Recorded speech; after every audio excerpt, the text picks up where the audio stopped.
সূরা আল কিয়ামা। রহমান রহিম আল্লাহ তাআলার নামে। আমি শপথ করছি রোজ কিয়ামতের। আমি শপথ করছি সে নফসের যে ত্রুটি বিচ্যুতির জন্য নিজেকে ধিক্কার দেয়। মানুষকে ধরে নিয়েছে, সে মরে গেলে আমি তার অস্থি মজ্জাগুলো আর কখনো একত্রিত করতে পারবো না। অবশ্যই আমি তা পারব। আমি তো বরং তার আঙুলের গিরাগুলো পুনর্বিন্যস্ত করে দিতে পারব। এ সত্ত্বেও মানুষ তার সম্মুখের দিনগুলোতে পাপাচারে লিপ্ত হতে চায়। সে জিজ্ঞেস করে, তোমার প্রতিশ্রুত কিয়ামত কবে আসবে? তুমি বলো, যেদিন সবার দৃষ্টি ধাঁধাযুক্ত হয়ে যাবে, যেদিন চাঁদ নিষ্প্রভ হয়ে যাবে, চাঁদ ও সূরজ একাকার হয়ে যাবে। সেদিন মানুষগুলো সব বলে উঠবে, সত্যিই তো কিয়ামত এসে গেল। কোথায় আজ পালানোর জায়গা আমাদের? ঘোষণা আসবে, না, আজ পালাবার জায়গা নেই, নেই কোন আশ্রয়স্থল। আজ আশ্রয়স্থল ও ঠাঁই আছে একটাই, এবং তা শুধু তোমার মালিকের কাছে। সেদিন প্রতিটি মানুষকে খুলে খুলে জানিয়ে দেয়া হবে কি কাজ নিয়ে সে আজ হাজির হয়েছে আর কি কাজ সে পেছনে রেখে এসেছে।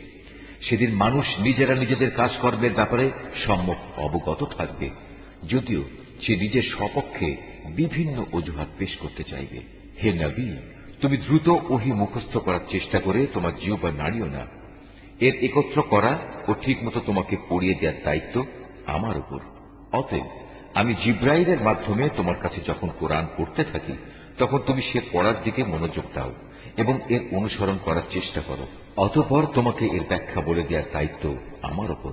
না, তোমরা পার্থিব জগৎকে বেশি ভালোবাসো এবং পরকালীন জীবনকে তোমরা উপেক্ষা করো। সেদিন কিছু সংখ্যক মানুষের চেহারা উজ্জ্বল আলোয় ভরে উঠবে। এ ভাগ্যবান ব্যক্তিরা তাদের মালিকের দিকে তাকিয়ে থাকবে।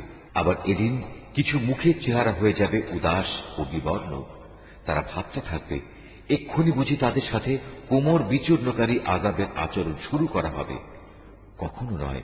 মানুষের প্রাণ যখন তার কণ্ঠনালী পর্যন্ত এসে যাবে, তাকে বলা হবে, এই বিপদের সময় জাদুটোনা ও ঝাড়ফুঁক দেওয়ার মতো কেউ কি আছে?